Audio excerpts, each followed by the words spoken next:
Q and Review, celebrating 40 years of audio production, welcomes you to this week's edition of the Glasgow Times Sports podcast, recorded from our studio in the Bishopbriggs Media Centre and by our volunteers working from home. Keep up to date with Q and Review news via our Facebook, X, formerly known as Twitter, or Instagram at Q and Review. That's @CUEANDREVIEW,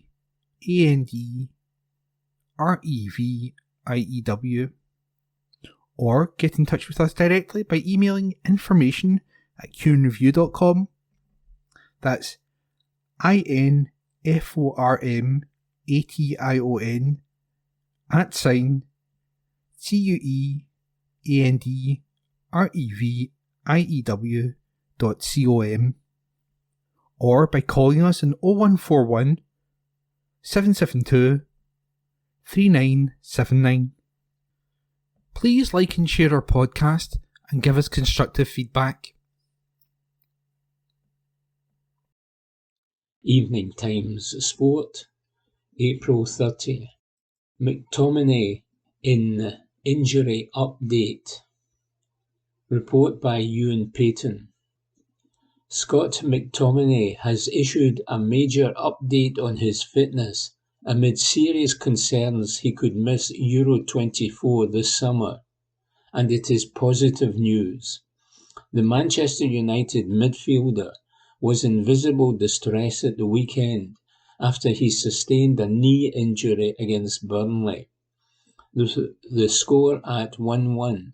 The Scotland goal scorer slipped and suffered an innocuous landing at the byline next to the Stretford end at Old Trafford. McTominay, who was a second-half substitute, was clearly upset, and footage showed him punching the ground in frustration. He insists this was because he was worried the injury was worse than it actually was, and he has now provided an update on his condition, which seems to have allayed fears that Steve Clarke could be without his talisman for the tournament in Germany. McTominay wrote on his Instagram, "I slipped and fell awkwardly on my knee, similar to against Chelsea. Nothing serious, just hyperextension. But I was angry and upset, and I thought it was worse than it was. Hoping to be back on the pitch very soon to help the team as much as I can." It's the second time McTominay has suffered hyperextension of his knee. Report by Ewan Payton. Evening Times Sport, April 30. Nick Rodger says, familiar issues of concern for new man at Scottish Golf. You will not be interested in the slightest to know that it is my birthday tomorrow. To save you the bother of forensically examining that picture byline and counting the crow's feet to work out my age, in the same kind of way you tot up the rings on the trunk of a felled tree, I'll just tell you, I'm going to be, whisper it, 48.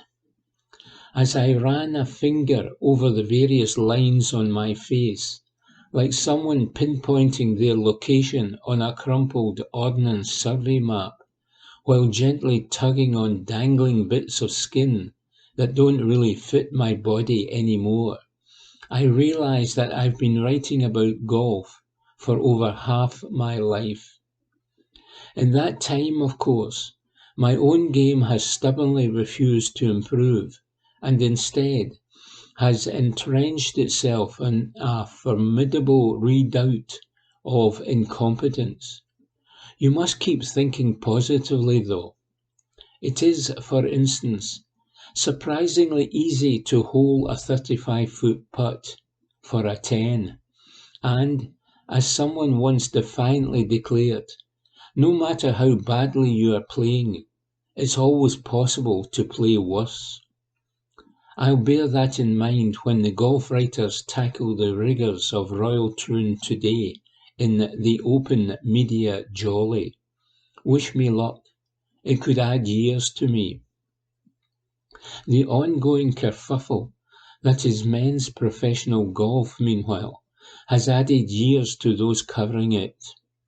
The LIV golf rebellion erupted just 2 years ago. This correspondent was a fresh-faced fellow of 46 when LIV fired its opening salvos in June 2022. But the battle of attrition feels like it's gone on for so long, my laptop should be holed up in a trench. Last week, Guy Kinnings, the new chief executive of the DP World Tour, revealed that all the main generals in golf's civil war had yet to sit around the same table.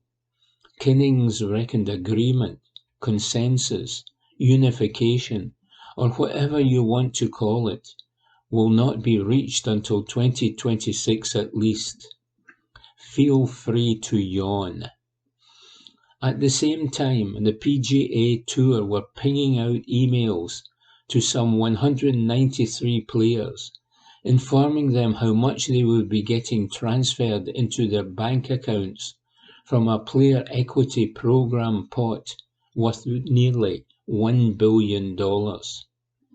Tiger Woods is reportedly getting $100 million, Rory McIlroy $50 million, and so on and so flipping ridiculous. Perhaps the powers that be should fling the humble golf fan a financial backhander to stay tuned to the actual product, because let's face it, in this fractured money no object circus, we are all being shortchanged. Much closer to home and to reality, it was interesting to read some of the opinions, objectives and visions of Robbie Clyde, the new chief executive of Scottish Golf, in conversation with my fellow scribe, Martin Dempster.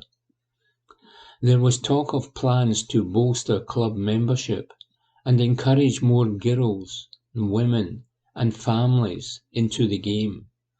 To help with the strategy, a £3 hike to the annual affiliation fee that members pay has been floated, a proposal that, given the turbulent history of subscription rises, will provoke the kind of tumult that scuppered the Butte House Agreement.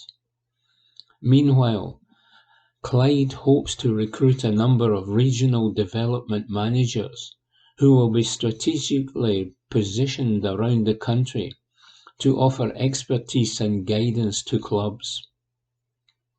Correct me if I'm wrong, but did we not have something similar about a decade ago with the regional thingamabobs? As often is the case with golfing governance, there is an element of biddling around in circles. Some 16 years ago, for instance, my late and much missed herald predecessor, Dougie Lowe, produced his own series in these pages titled Scottish Golf's Time Bomb, in which he looked at some of the very issues which are still causing hand-wringing today. A lack of golfing girls and women, an increasingly elderly membership, a need to engage with the young and attract families, a requirement for more flexible memberships, particularly in that squeezed middle age range, the rise of the nomadic golfer. Here, in 2024, we are still mulling over those same topics, and the custodians of the amateur game in this country are still trying to come up with a plan to combat them. After the mighty spike in participation and recruitment, that was a silver lining for golf amid the clouds of COVID, things are returning to pre-pandemic levels in terms of membership figures. It is not quite the bust after the boom just yet, but industry insiders and experts will tell you that many clubs are back on that familiar slippery slope. About 20 years ago, we were told to brace ourselves for a flood of golf club closures. Simple demographics and numbers insisted it would happen. But it's been more of a trickle as many clubs have adapted and shown commendable resilience. However, in an ever-changing golfing landscape and climate, we can only wonder what the next few years will hold on that front. Clyde's ambitions, meanwhile, are admirable, even if we've heard much of it before. By plenty of accounts, he has been open and honest in his communications and has shown a willingness to listen. Those will be key attributes in the push to win hearts and minds because, as we all know, there are plenty of club members who still view Scottish golf with suspicion and, in some cases, outright hostility. Funnily enough, that's how some folk still view this columnist too. Oh well, roll on at 48, says Nick Roger. Evening Times Sport, April 30. PFA Manager of the Year nominees as Old Firm bosses snubbed. Report by David Irvin. PFA Scotland have announced the shortlist for the Manager of the Year award, with Celtic and Rangers snubbed. The prize, voted by managers in Scotland, will be contested by a three-man shortlist this season. Kilmarnock manager Derek McInnes, Dundee boss Tony Docherty, and Falkirk manager John McGlynn are in the running for the gong. Docherty has made waves with Dundee this season, guiding the club to a top six finish in the league with the Dens Park club in the hunt for European qualification. Kilmarnock manager McInnes has enjoyed a stunning season at Rugby Park, guiding the club to fourth place in the Scottish Premiership with continental football next season. The only lower league candidate for the award is McGlynn. The Falkirk manager has overseen a so far unbeaten league campaign with the Bairns to be promoted to the Championship as League One champions this season. Falkirk have won 27 matches and drawn 8 in their 35 league outings to date. Billy Brown, the chairman of the Managers and Coaches Association, said, "All three SPFL managers deserve great credit for the jobs they have done with the resources at their disposal. Derek won the award a decade ago and seems to be reinvigorated at Kilmarnock. He's had a terrific season. I've known John for a long time, firstly as a coach at Musselburgh Windsor before Jim Jeffries and I took him to Hearts all those years ago. I'm really chuffed at what he's done with Falkirk. It's amazing to go through nearly an entire season unbeaten.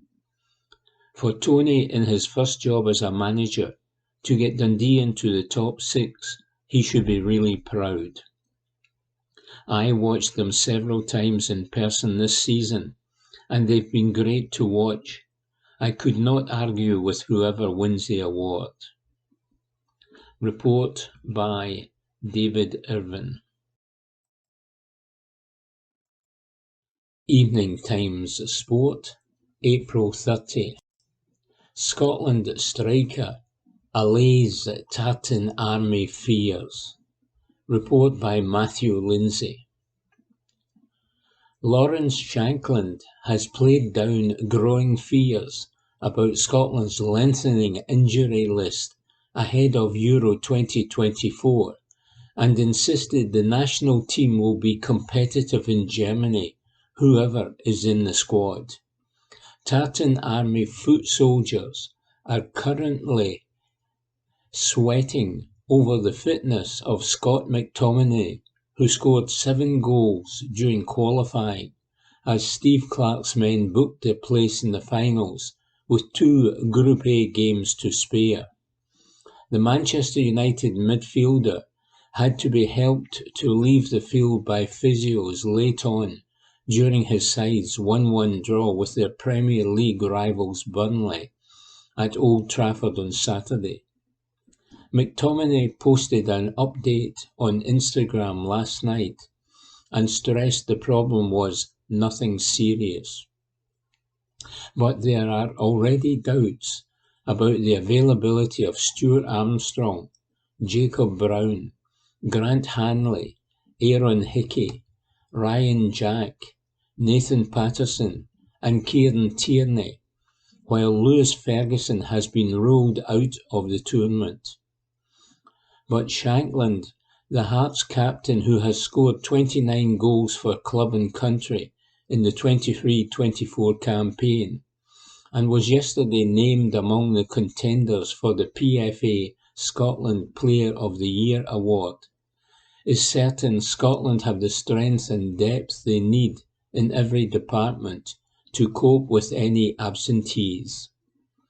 Said the 9 times capped striker, "Over the time I have been involved, I think the manager has used a lot of the squad for different games.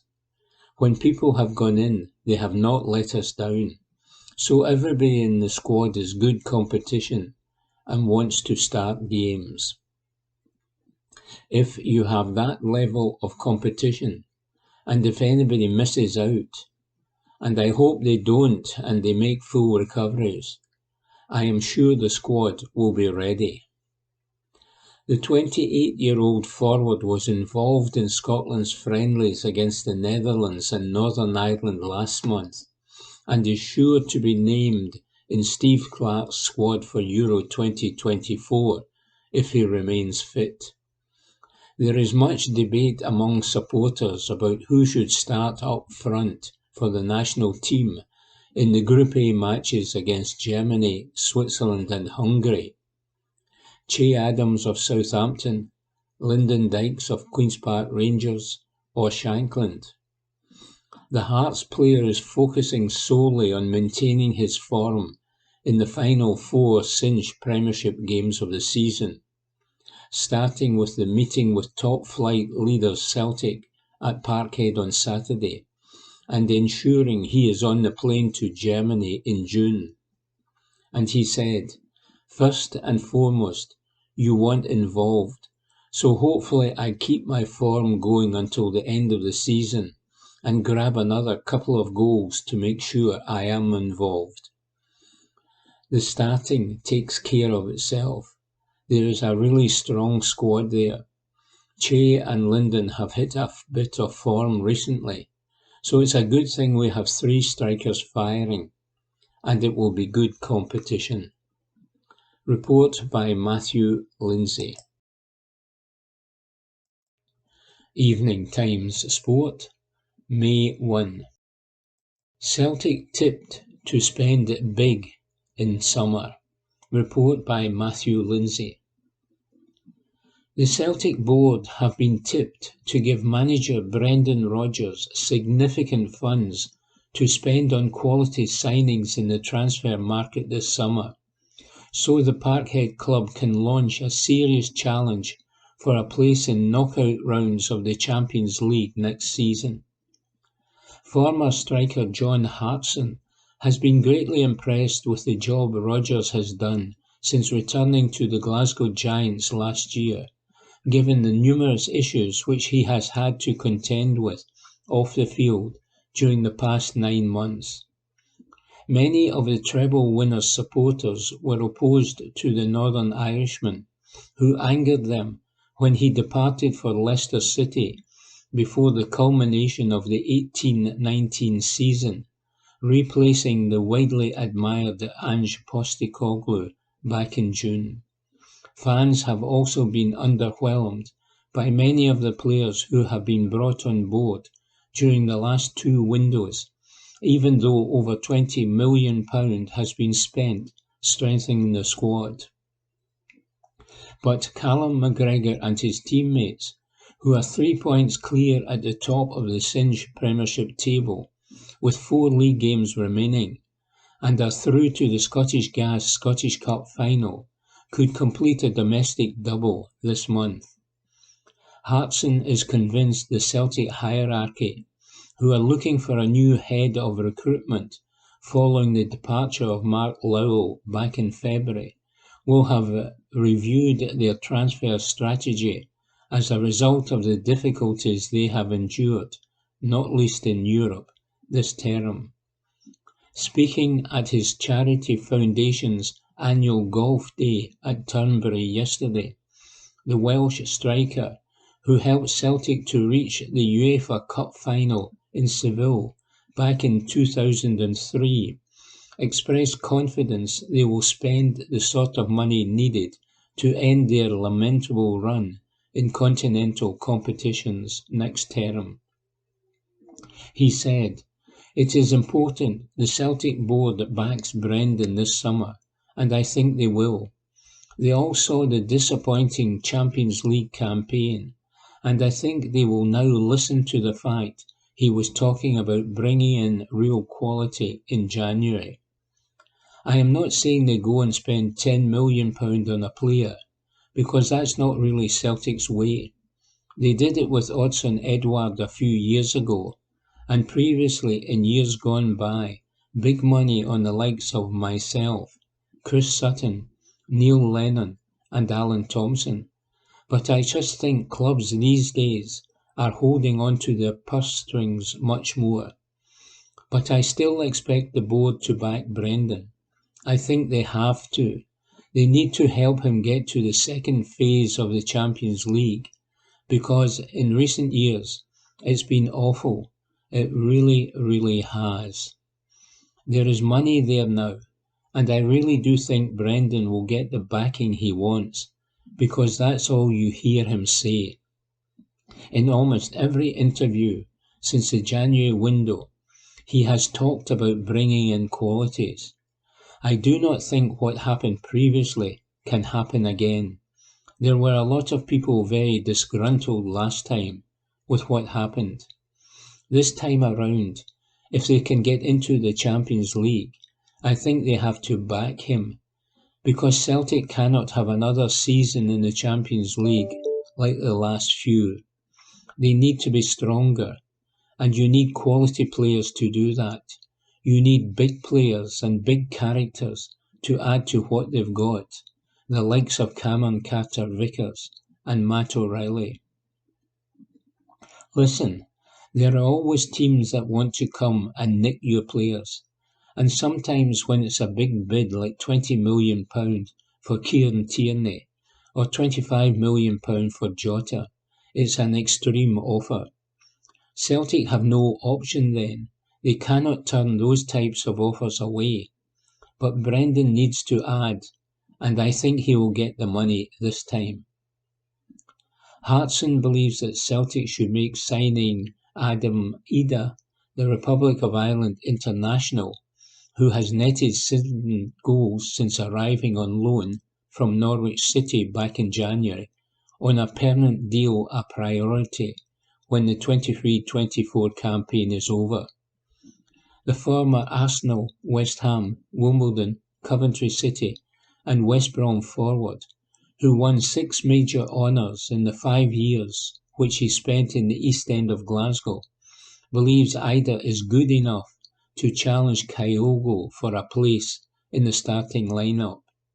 He said, "Strikers are hard to find. The fee to get him now will have shot up because he's been a success at the club, but he's scored big, important goals for Celtic this season. When he first came in, you got the feeling some of the fans were a bit nonplussed. They looked at him playing for Norwich, maybe not getting a game every week, and it was a loan signing. But he has done well. He's big and powerful. He can run in behind, and he knows how to finish. If Celtic can get him for around the £4 or £5 million mark, it would be a great bit of business. He could be a great signing. It can be a gamble with new signings, but Celtic will know what they're going to get. They know he can make an impact in games. They know he can score big goals and handle the pressure. It's a decision for Brendan, but I have been impressed with him. He seems a level-headed boy who has a lot of attributes. I do not think Ida and Kyogo will play together, but Brendan knows whoever gets the nod has got quality. You would think Kyogo is the first choice, but that can always change. When I first arrived at Celtic, my first thought was, how am I going to get into this team? Henrik Larsson and Chris Sutton had scored 66 goals between them the previous year on the way to the treble. I went to see Martin O'Neill and he said, yeah, but Henrik scored 53 of them. They were a great partnership, but Martin said, give it some time and you'll have the crowd eating out of your hand. I managed to get in after 4 or 5 games, and in 5 years I never came out of the team. I came off a few times, mind you. When you play with quality players, it brings the best out of you. We had so much quality in that side. The boys were immense. It's a different era now, but they need that quality for the league and for Europe. I do think Brendan will be backed because there were a lot of disgruntled fans who thought he should have had more in January. Report by Matthew Lindsay. Evening Times Sport, May 1. Bisgrove salutes extraordinary Rangers season ticket renewals record. Report by David Irvin. James Bisgrove has thanked Rangers supporters for their extraordinary backing after 41,000 season ticket renewals were taken up in record time. The Ibrox club launched their True Blue renewal campaign just over 2 weeks ago, but already those 41,000 fans have signed up for next season. We previously told that sales on day 1 of the campaign this year had surpassed the previous year within just 2.5 hours.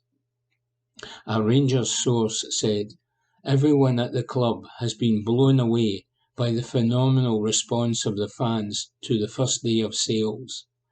Now, Chief Executive Bisgrove has offered a public message of thanks to Rangers supporters for their backing ahead of next season.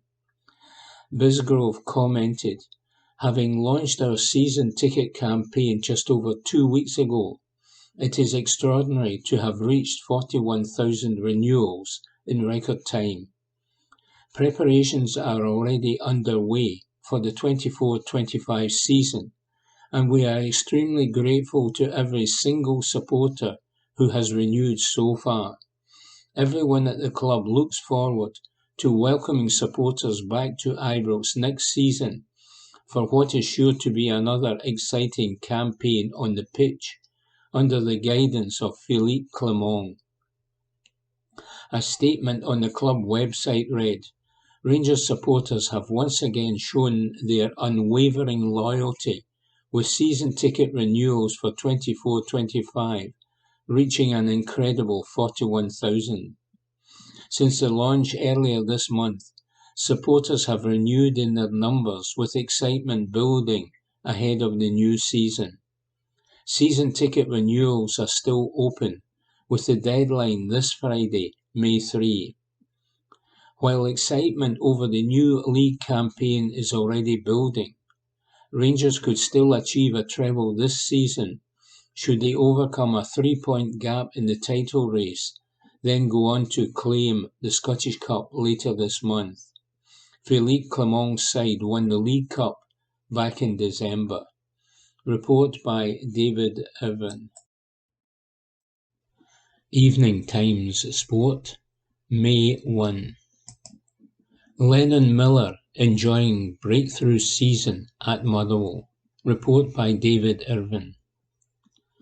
Lennon Miller is determined to enjoy life on and off the pitch after being thrust into the Motherwell team at an early age. The 17-year-old admits he still enjoys a carry-on in the youth team dressing room, despite becoming a key member of Motherwell's first team. Miller was this week named on the shortlist for the PFA Scotland SPFL Young Player of the Year award, following an impressive breakthrough season. Motherwell's youngest ever player made his debut last season and started this term as a 16-year-old, but he started in their first 6 victories and the team did not win for 2 months after he fractured a kneecap. Fit again, Miller has re-established himself as a key player after 4 months out of the starting lineup, but he still gets the chance to enjoy his youth with his peers despite having the full trust of his experienced teammates. Speaking of his nomination, Miller said, "It is obviously nice to get the recognition from your fellow players. It's gone a lot better than I could have imagined, to start the season playing games and to feature so much.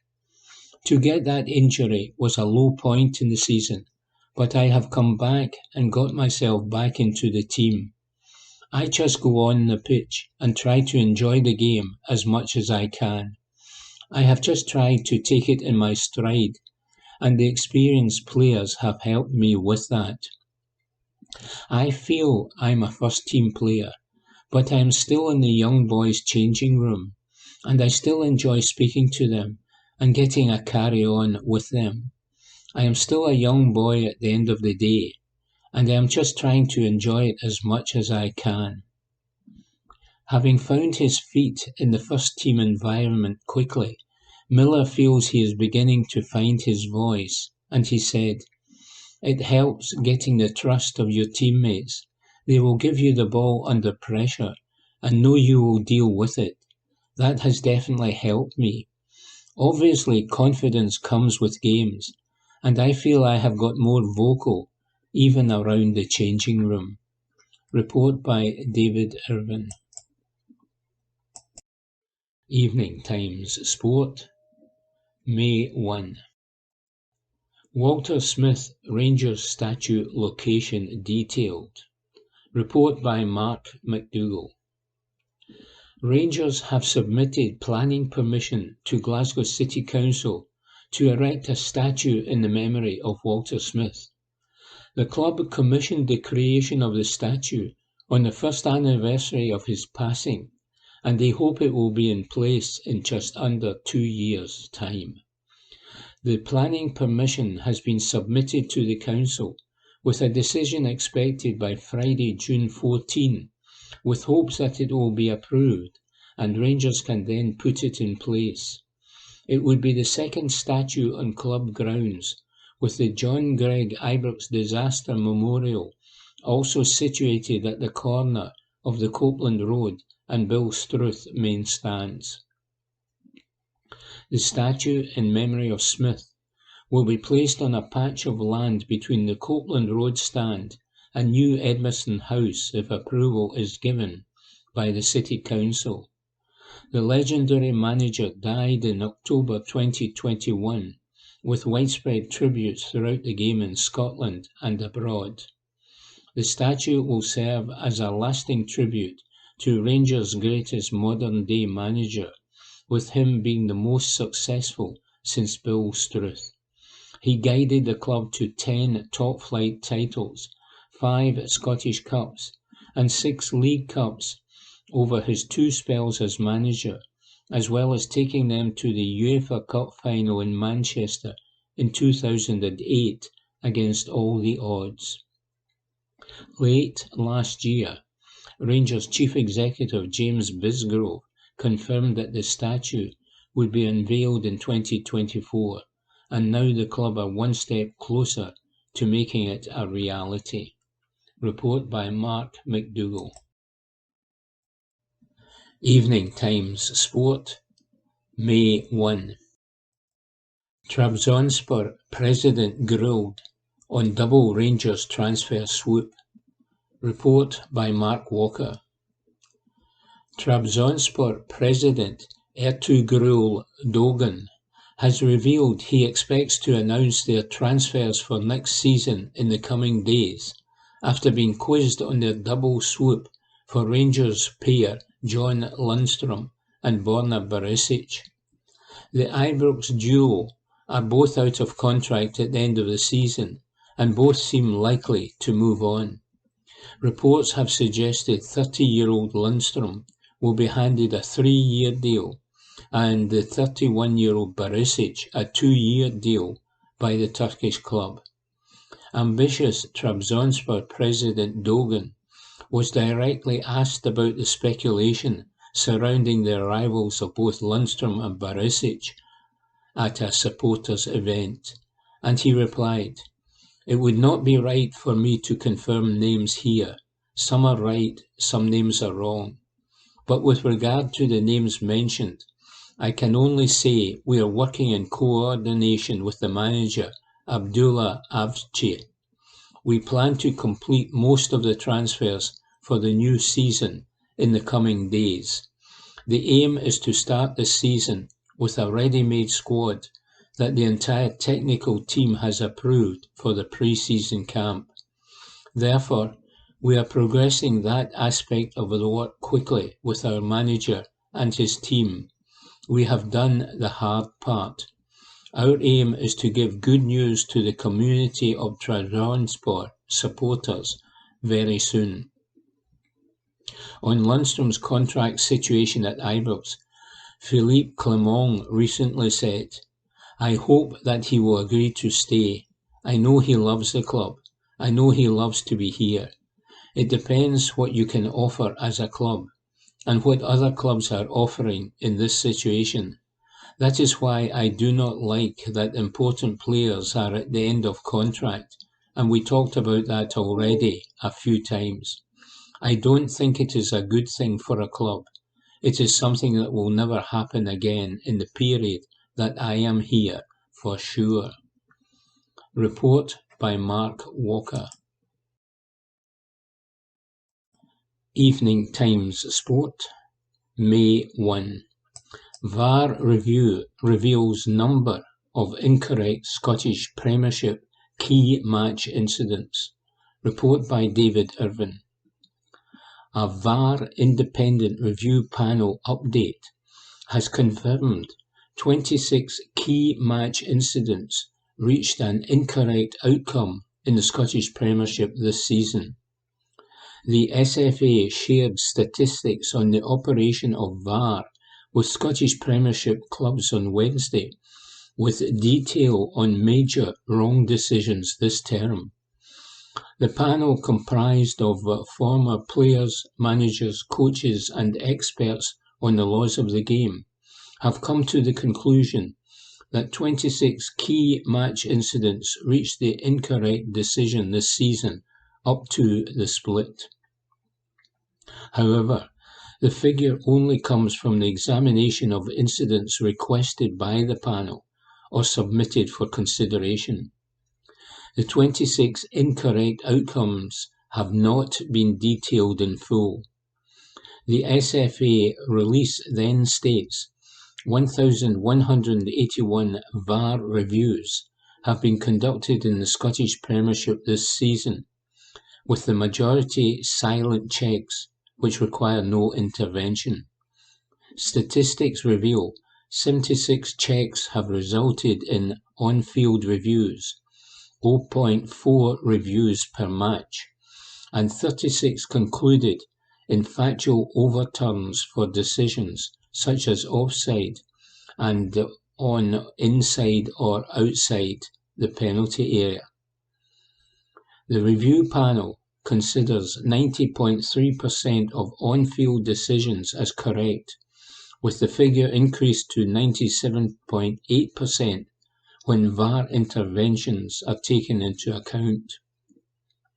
A VAR independent review panel update read, "Following the conclusion of the pre-split SPFL Premiership fixtures, in the 23-24 season, the VAR Independent Review Panel, IRP, have met to consider key match incidents, KMIs. The panel comprises former players, managers and coaches, guided by experts on the laws of the game.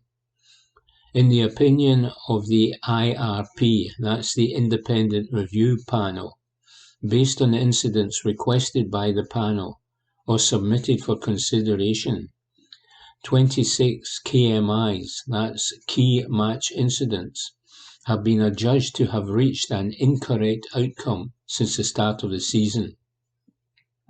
To date, there have been a total of 1,181 VAR reviews conducted in the SPFL Premiership, whilst the majority of these are silent checks of on-field incidents which require no intervention.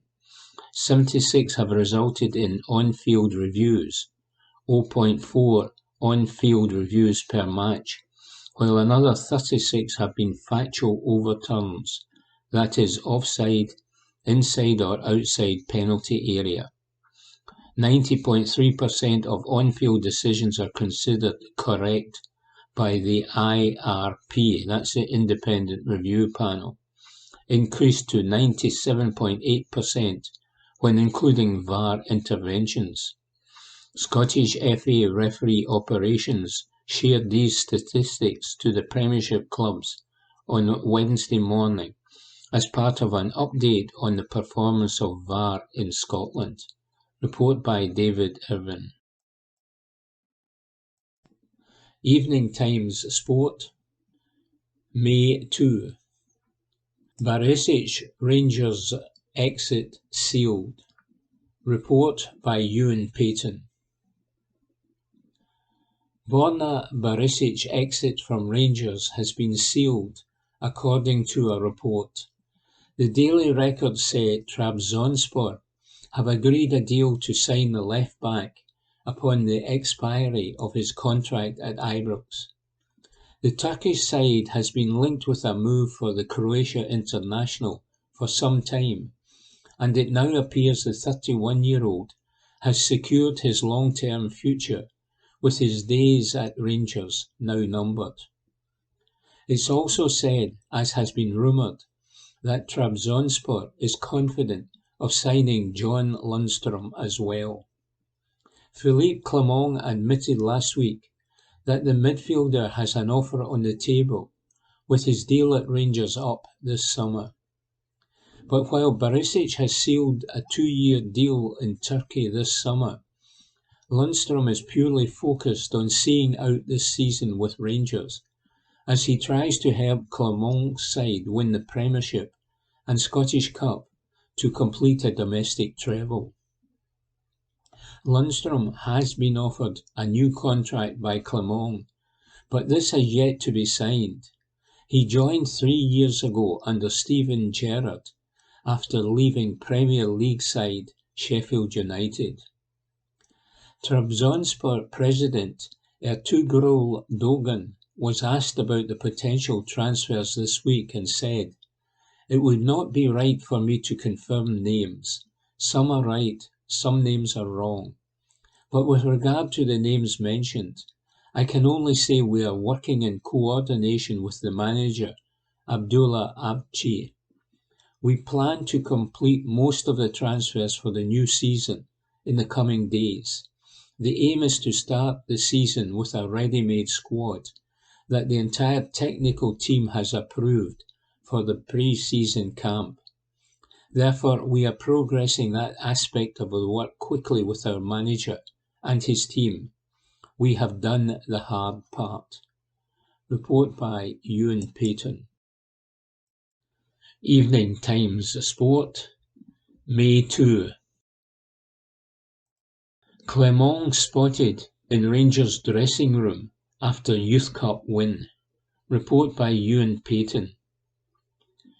Philippe Clement addressed Rangers under-18s after the Youth Cup final triumph last night. Stevie Smith's side were 2-1 winners over Aberdeen in the game at Hampden. The Light Blues reclaimed the trophy after a stunning second-half comeback, saw Josh Gentles and Paul Naseo score to secure the victory at the National Stadium. Clement was pictured in the stands during the match as he watched on to see how the stars of the future fared against the Dons. Club captain James Tavernier and CEO James Bisgrove were also in attendance, as were Aberdeen representatives Alan Burrows, Graham Shinney, Johnny Hayes and Connor Barron. Smith revealed that Clement made a beeline for the Rangers dressing room at full time to pass on his congratulations to the youth team. Now a photo has been shared on social media of the Belgian delivering his speech to the under-18s. Smith said, "The manager came into the dressing room and spoke to the players after the game. He's noticed a few players and he said a few things there that he's really happy with.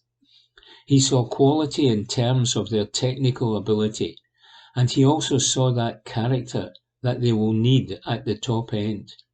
I knew he was coming to the game, but I didn't know he would show up after the game. The full first-team coaching staff were here, and we got the shout on the pitch when we were celebrating that we had to go in and speak to the manager. It tells us a lot about the man he is. He knows a lot of the faces, because the boys have had a chance to train with the first team, and I'm sure he'll know a few more after tonight." Report by Ewan Payton. Evening Times Sport, May 2. Derek McInnes shares notable Walter Smith Rangers insight. Report by Ewan Payton. Derek McInnes insists the recognition he has received for SPFL Manager of the Year is lovely, but he has put in less work for that than he did to keep Kilmarnock in the Premiership last term. The former Aberdeen boss kept Killie in the top flight by the skin of their teeth in the 22-23 season after the post-split wins over relegation rivals Dundee United and Ross County. He has been on record several times saying that it was a slog and emphasised how unenjoyable it was. This Killie team has been a fire cry for those doom and gloom moments, with fourth place and in turn European football this summer all but secured for the Rugby Park outfit. This has put him in the running to become Manager of the Year alongside fellow nominees Tony Docherty and John McGlynn. However, looking back fondly on his memories of old friend and Rangers manager Walter Smith, it is the tough times that helped McInnes realise his greatest strengths as a head coach. The 52-year-old admitted, "It is quite ironic. As tough as it was last season, you probably feel you do more as a manager. You feel that you do a lot of your better work when you have to deal with a crisis and try to make sure we're good enough to get over the line. I don't think I have become a better manager this year than I was last year." I remember Walter saying how he got recognised by so many awards when he won trophies, but he felt he did his best work a lot of the time when he was at Everton. He was firefighting, having to put teams out onto the pitch to compete, with so many things going against him. There were so many challenges. It is nice to be recognised this season, but last year was far tougher. You feel you do so much better work because we did not have a recruitment team in place. We had 2/3 of our squad under contract already, and we didn't have the scope we had in the summer. In the summer, we had the scope. A head of recruitment. We had already used that head of recruitment to get Vassell and Chambers in January, which played a big part. All these support networks that are there for every manager, and every manager needs, were there for me this summer. Then you see the level of player we are able to bring, and we maximise the budget afforded to us. It allowed us to be competitive. We have made good signings. I knew early on that I could enjoy this season, and the demand would shift as the season went on, and we have obviously met that demand up until now. But it's actually been less frantic, less stressful, easier. Management looks easy when you know what you have got with your team. We have only lost 2 games in the league in 19, so that is half the league games, and only 7 all season. We have been better at both ends of the pitch, carried more of a threat, had more clean sheets. Every aspect of the performance has been improved. You get nominated, but you have probably not personally had to work as hard at it. You still need to work hard and keep a motivated group, but the players make it easier. There's no real secret in that. Philippe Clement could potentially win a treble during his first season in charge of Rangers, with the league title and Scottish Cup still up for grabs against Celtic. McInnes is not a fan of when the votes take place for the awards, as he acknowledged the job carried out by the Belgian in Glasgow so far. And he added, Philippe Clement has done really well to keep Rangers in the fight. Obviously, it is not easy getting over the line, and I think both teams have so much to play for still. People say, oh, you can still have a big say in what happens in the title race, but the biggest say will come from Rangers and Celtic. It's not from other teams. We just concentrate on ourselves and know we have to be so good to compete and try to beat these teams. But the team that finds the best form between now and the end of the season will win the league, and Clement has at least got Rangers in a position where there is still a title fight. Report by Ewan Payton.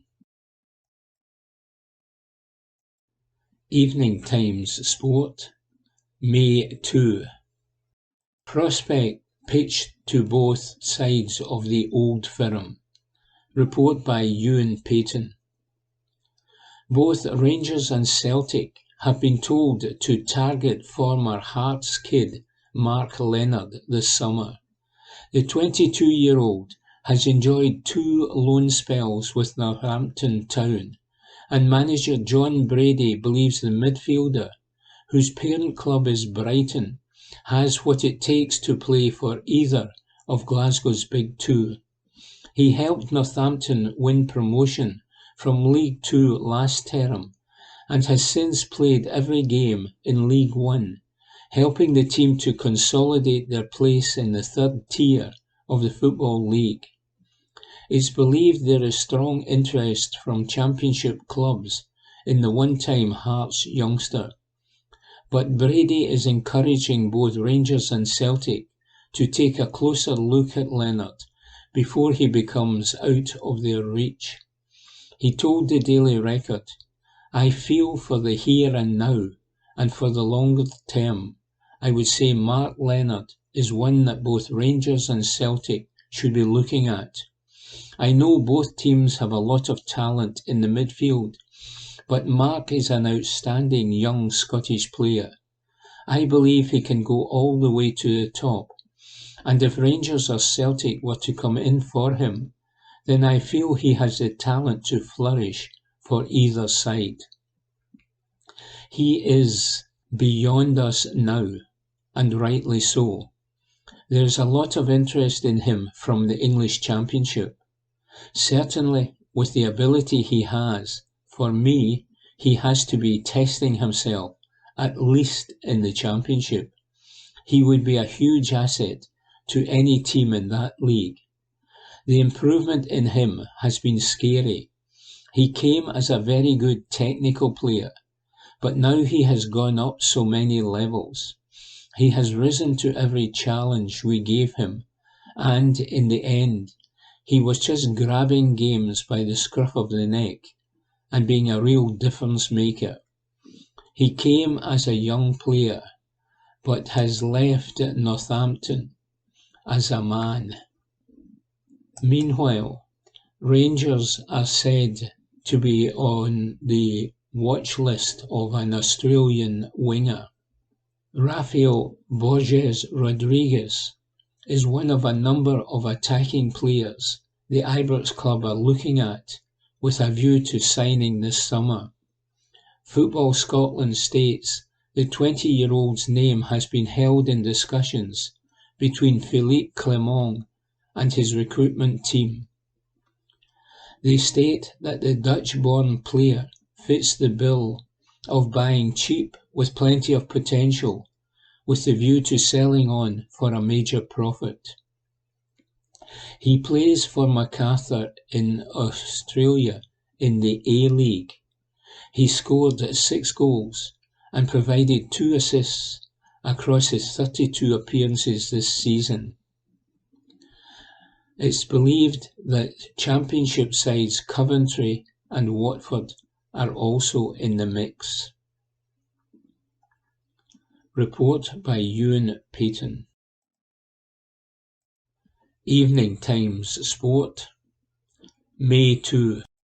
St Johnstone to be sold to American lawyer. Report by Ewan Payton. Jeff Brown has agreed to sell St Johnstone. The long-term owner of the McDermott Park side is set to sell the Premiership club to American lawyer Adam Webb. Webb, who is already involved in football as a minority shareholder at League One club Cambridge United, could see his potential takeover go through before the season is up. Any deal will require the approval of both the Scottish FA and the English Football League. Webb attended some St Johnstone games in February this year. At the time, it is believed Saints alerted the SFA of the potential foreign investment. Brown bought St Johnstone in 1986. He announced a little under 18 months ago that it was his intention to sell his majority shareholding. It was at this time that his son Steve stepped down as chairman of the club. St Johnstone are currently facing a fight to stay in Scotland's top flight. They sit 10th in the division, just a point clear of Ross County, who occupy the relegation playoff spot with 4 matches of the campaign remaining. Double Cup-winning hero Callum Davidson kept the club up via the playoffs 2 years ago, and with this investment on the line, everyone associated with Saints will be hoping their top-flight status is preserved for another year. Craig Levine's side face Aberdeen at Pittodrie this weekend, before Livingston away, Ross County at home, and Motherwell away. Should the takeover go through, Webb will become the 4th American owner of a Scottish club. Both Dundee teams are owned by Americans, with Tim Keyes and Mark Ogren at the helm of Dundee and Dundee United, respectively. Hibs are, of course, owned by the Gordon family, while another American, Bill Foley, owns 25% of the club after his £6 million investment earlier this year. Report by Ewan Payton. Evening Times Sport, May 2. Van Bronckhorst on his regret over Rangers' exit. Report by Mark Walker. Giovanni Van Bronckhorst admitted he left Rangers in the wrong way after admitting he would jump at the chance of an emotional return to manage Feyenoord. The former Ibrox boss has been without a job since being axed by the Ibrox club in November 2022, but has been strongly linked in his Dutch homeland for a return to management with former club Feyenoord.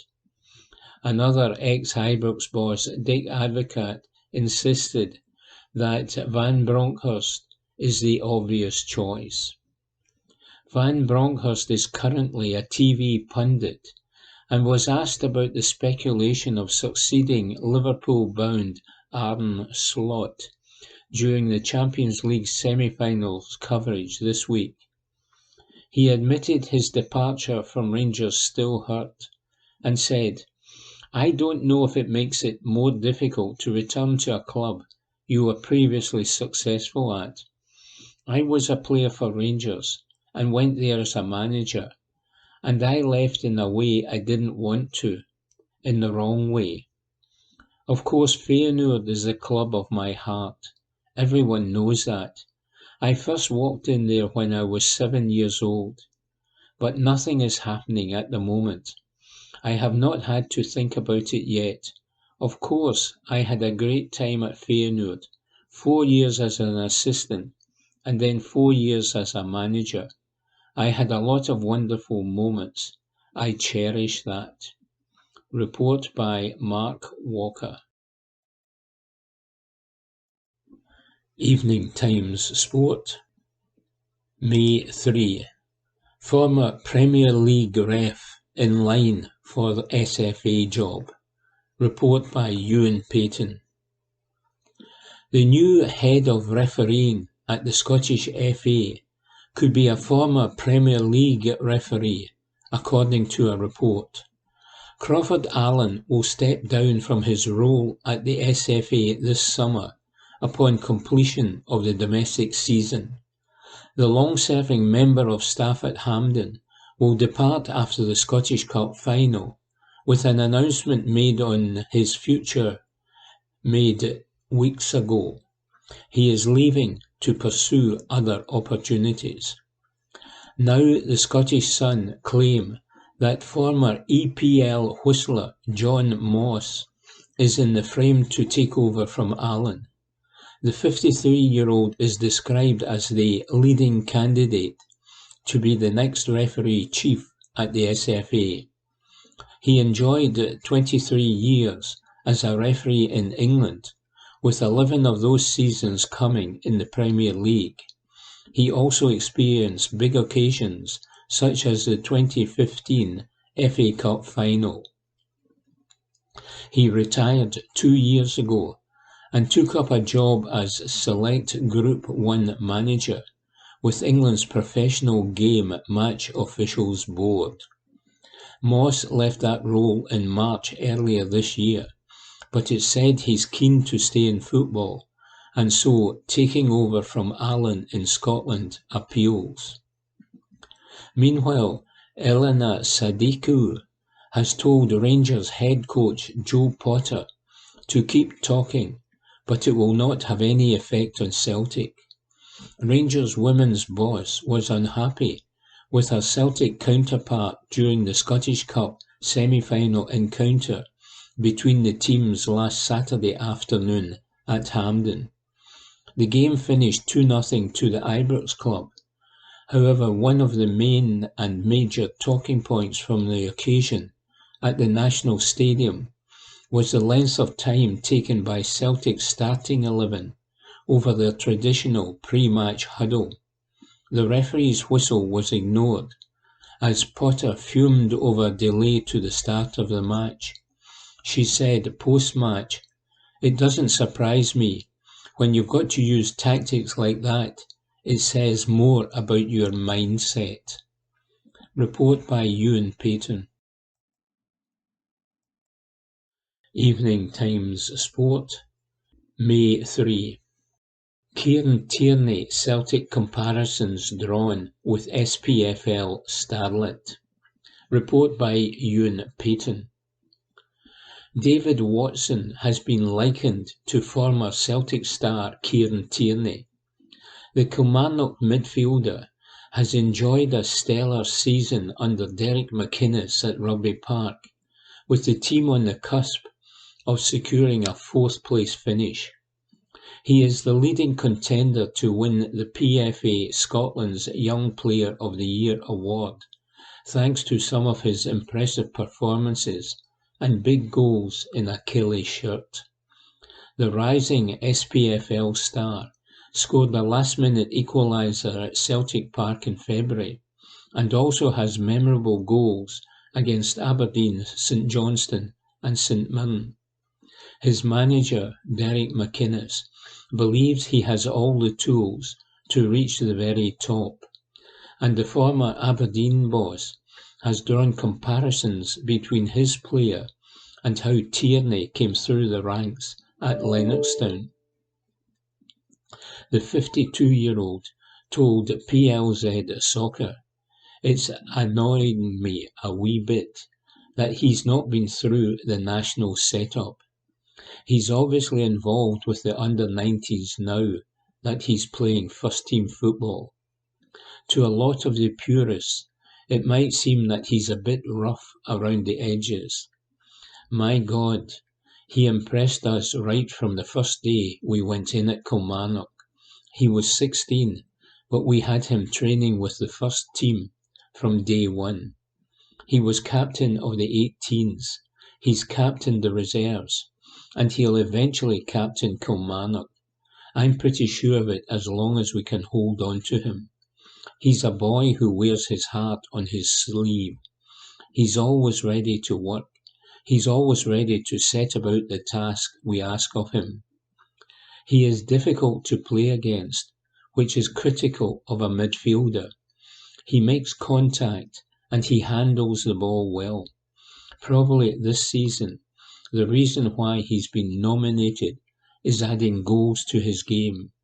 He's a bit disappointed he's not got 2 or 3 more, but I think that will be the key for Davy. Everybody is looking for those number 8s who can get beyond strikers and score important goals, be the difference maker. He's scored a lot of big goals for us this season. It says a lot for him that he's managed to secure a place in the team that has been so consistent and doing well.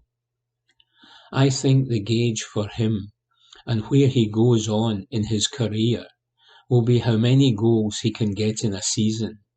He's more than capable of having a top career, and he's an absolute joy to work with. He's a wee bit like the way Kieran Tierney was. I used to hear stories about Tierney and how he was with Scotland and Celtic. Always in a t-shirt, short sleeves in training and black boots, shorts on, never wearing snoods, hats, gloves and tracky bottoms. He was always last in with the kit, helping out. I remember Gordon Marshall, when he was away with Scotland, said, "The boy Tierney at Celtic, he's always helping with the kit and asking if he can do things." Wee Watson is that at our club. He's such a popular boy, but he's backed it up with big performances this season. He's not just a good lad, but a good lad who is doing well and on the right track. Report by Ewan Payton. Evening Times Sport, May 3. Bernard Langer set for return to golf after injury. Report by Nick Roger. As we all climb the brae on the age front, aches, pains, hipples and hobbles become par for the course. Even the modest exertion involved in turning the pages of this sports supplement, for instance, can be accompanied by a wincing groan and grunt that reverberates like a bloomin' musket volley. As for the evergreen Bernhard Langer, well, at 66, the indefatigable German has been as fit as a freshly buffed fiddle for yonks, and we all thought he would continue to defy both Old Man Par and Old Father Time with his unwavering longevity. That was, of course, until he jiggered his Achilles tendon at the start of February. The injury scuppered his master's swan song, the two-time Augusta winner, is now set to wave goodbye at next year's tournament, all being well. But there were fears at the time that Langer may have to say ta-ta to golf for good. There's plenty of life left in him yet, though. Langer was set for a return to competitive action in this week's Insperity Invitational on the Over-50s Champions Tour in Texas. It's the kind of tale about a medical marvel that could command a few column inches in The Lancet. A few weeks ago, this correspondent had a chinwag with Colin Montgomery about all things golf-related, and old Bernhard's ailment cropped up in the conversation. "Poor Bernhard, it's a serious one, especially at 66, said the Scot, who has parried and joisted with Langer on the golden oldies scene for the past decade. This could really derail him, but if there's one man who can come back, it's him." Monty, it seems, was right. 3 months after sustaining the injury, Langer is poised for an unlikely return. "I played pickleball with some of my friends," said Langer, as he reflected on the moment when something went pop. "My opponent loved me, and I did a few steps back, jumped up, hit it. That's how I landed. I heard this loud noise, and there was pain in my leg, and I went down onto the ground. At first I thought I hit something walking backwards, but as I looked around me there was nothing there, and I realized, most likely, that it's a torn Achilles tendon. The very next day I had surgery. I immediately started asking, well, what does this mean? I had no idea. How long will I be out? Will I ever be back? That kind of thing." Footage of Langer's rehabilitation on the Champions Tour social media account shows his leg entombed in a protective boot as he propels himself along on a knee scooter. Unlike Hamza Yusuf, who employed a similar mode of transport for the corridors of Holyrood after he'd ruptured his Achilles, Langer didn't come a chaotic cropper. Well, at least not in public anyway. Added Langer, "A few weeks ago my trainer said, 'Get up without holding onto something.' I had a mental block initially. I was thinking, if I get up and put weight on this, who knows what will happen? But I did get up and there was no issue. It was an amazing feeling to stand again. I didn't stand for weeks. I had been lying on the couch." The tale of Langer's journey to recovery also features clips of him doing stretches, weights, and all manner of physical activities that would make folk half his age keel over. A truly great champion, Langer's desire to return to the competitive cut and thrust remains undiminished. This is the man, after all, who notched a record 46th title on the over-50 circuit last season when he landed the United States Senior Open. He's not ready to get out of the winning habit just yet. And he declared, "I think I can still be very productive for a few more years.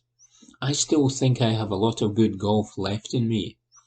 My goal was always to be the best that I can be, and I think if I get back to being my best again, even at my age, I still think I'm competitive, and I still think I can win on certain golf courses.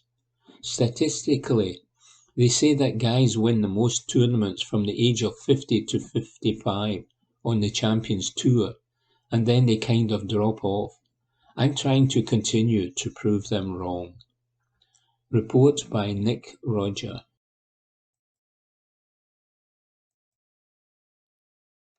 Evening Times Sport, May 6. Lawrence Shankland on Hearts' future and Euro 2024. Report by Ewan Payton. Lawrence Shankland's journey to the top of Scottish football has not been a straightforward one. In fact, as has been well documented, The Hearts striker has faced more than a few challenges throughout his career, such as his release from Aberdeen, and then bouncing around at several Championship clubs. It took until a call from Ian McCall to join him at Ayr United for things to start looking up for the prolific frontman. It's one thing scoring a barrel load in the lower leagues though. It's another being able to do it consistently in the top flight. One thing that is guaranteed with Shanklin is goals. Over the last 6 years, he proved that.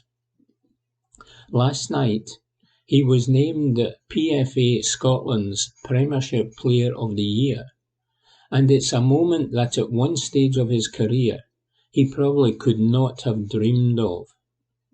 The 28-year-old said, "I had a think about it today. It was 5 or 6 years ago that I was here picking up the League One Player of the Year. I was delighted with that. So the journey I have been on to build myself back up to the Premiership, and obviously the Premiership's best player of the season, it's a very proud moment." Every journey is different for people in their career. Sometimes it's a wee bit up and down. For me, it has been quite a lot. But you just need to plod along, keep working hard, work on what you need to work on, and hopefully it pays off with the rewards like this. The Hearts talisman is about to enter the final 12 months of his contract at Tynecastle. Speculation has surrounded the Scotland international for years now, even before he joined Hearts 3 years ago. Given his circumstances, though, it is understandable that noise will surround what's next for him until his future is wrapped up one way or another. That's something he hopes will be sorted soon. Asked when it will be time to think about that, he responded, "At the end of this season, I think. We'll get the rest of the games out of the way. We have managed to secure the objective we wanted at the start of the season. That was third and Europe. We can look forward to the next few games. At the end of the season, obviously, there will be conversations to be had, as there is at the end of every season. But I'm coming into the last year of my contract and conversations will need to be held at some point. For now, I just want to enjoy this moment." Steve Clarke can pick up to 26 players for his Scotland squad to compete at Euro 2024 this summer. Shanklin's place on the plane to Germany has never really been in any doubt, certainly given his 28 goals in all competitions this season. But the front man certainly sees the bright side of additional numbers being added to the head coach's quota, and added, hopefully looking forward to it, the squad getting extended obviously helps our chances of going. Fingers crossed, I can get a few goals in the last few games, keep my form up, and we can look forward to that tournament. It's on the horizon now and you can see it. The main thing is everyone will be looking to stay fit and get through these games, hopefully finish their form off well, and go into the tournament with a bit of confidence. Report by Ewan Payton. Evening Times Sport, May 6. Even 70 years on, it is a record that remains just as iconic as ever, says Susan Egglestaff. The thing about sport is that it's constantly moving on, constantly improving, constantly evolving. Records that were set in previous decades are surpassed and almost always entirely forgotten.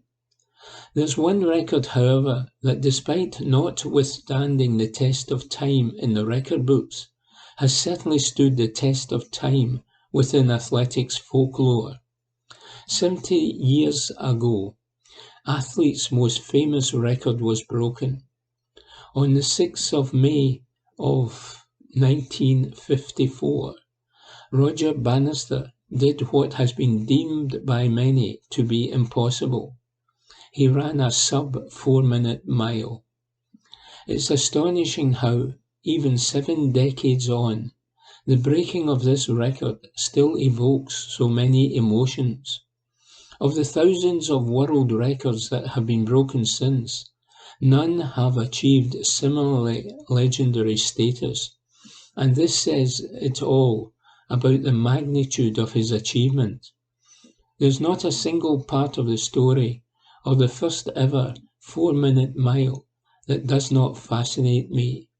From the build-up to the attempt, to the aftermath, to Bannister himself, it is an astonishing tale and likely contributes to the longevity of the adulation of the record.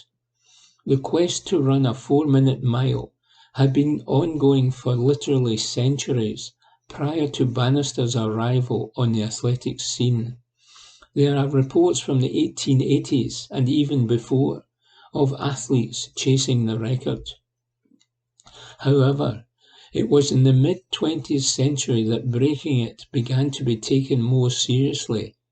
But at that point, the 4-minute mark was seen as the holy grail of athletic achievement, and it was seen as a barrier that was impossible to break through. Well, it was seen as impossible by many, but crucially, not by Bannister. In the years preceding his 1954 attempt, others had been edging closer and closer to the revered 4-minute mark. In the 1940s, 2 talented Swedes, Gunder Haag and Arne Andersson, came agonizingly close to surpassing the mark. Between them, they edged the record down to 4 minutes 1.4 seconds, set in 1945 by Haag, before the pair were banned for violating amateur sport rules. And there the record remained for nearly a decade.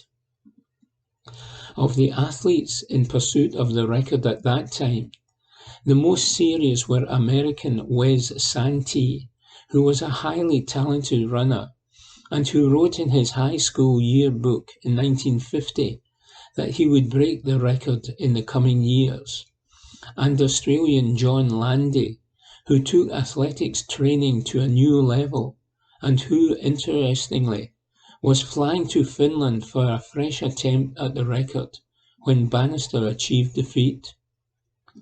Bannister himself was far from what one would consider an elite athlete these days. It is reported that as a medical student, his academic endeavours allowed him only 1 hour a day to train.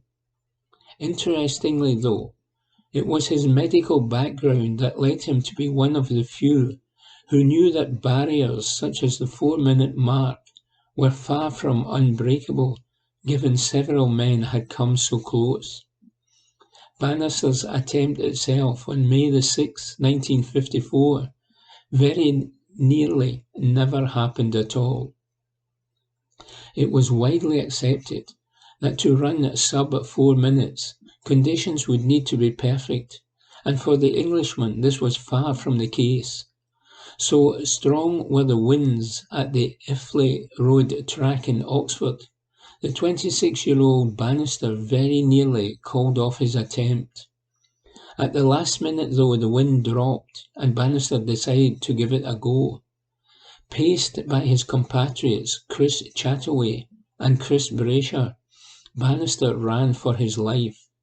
The roar of the crowd was deafening when it became clear he'd run 3 minutes, 59.4 seconds. So monumental was his achievement, it's been likened by many to the first ever conquering of Mount Everest. Bannister's run, as impressive a single achievement as it was, revealed so much more than merely the time on the stopwatch. It gave us one of the greatest lessons in sporting history about the power of the mind, and for anyone who doubts the mind is as powerful as any muscle in the body, Look at the progression of the mile world record. Within a mere 46 days, Australian Landy became the second man to break the 4-minute barrier, running 3 minutes 58.0 seconds, and just 4 years later the record had been lowered to 3 minutes 54.5 seconds by Herb Elliott. Clearly, man had not significantly evolved physically in such a short space of time.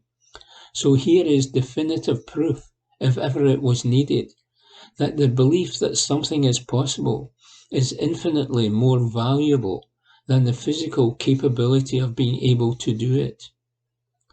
Bannister himself went on to become a highly respected neurologist, and although he is primarily known for his athletic exploits, he was always quick to remind people it was his medical career of which he was more proud. These days, in a world in which super spikes, state-of-the-art synthetic tracks, and intricately devised full-time training programs, running a sub 4-minute mile is seen as nothing particularly remarkable anymore, at least not in elite circles. Since Bannister's achievement, hundreds of sub 4-minute miles have been run. Yet the magic of that first one, 70 years ago, remains. The next iconic athlete barrier to be broken is likely the sub 2-hour marathon, something that is being edged closer and closer. It will happen at some point, just as the 4-minute mile happened. But as great an achievement as that will be, it will still struggle to attain the acclaim the 4-minute mile has received over the past 70 years. On the 60th anniversary of his record-breaking run, Bannister, who died in 2018 aged 88, said, "It was just something which caught the public's imagination. I think it still remains something that is of interest and intrigue." He was right, and that interest and intrigue will continue with every passing anniversary, says Susan Egglestaff. That concludes this week's edition of the Glasgow Times Sports podcast. Please remember to subscribe to our channels at Q and Review and to tell your friends about our service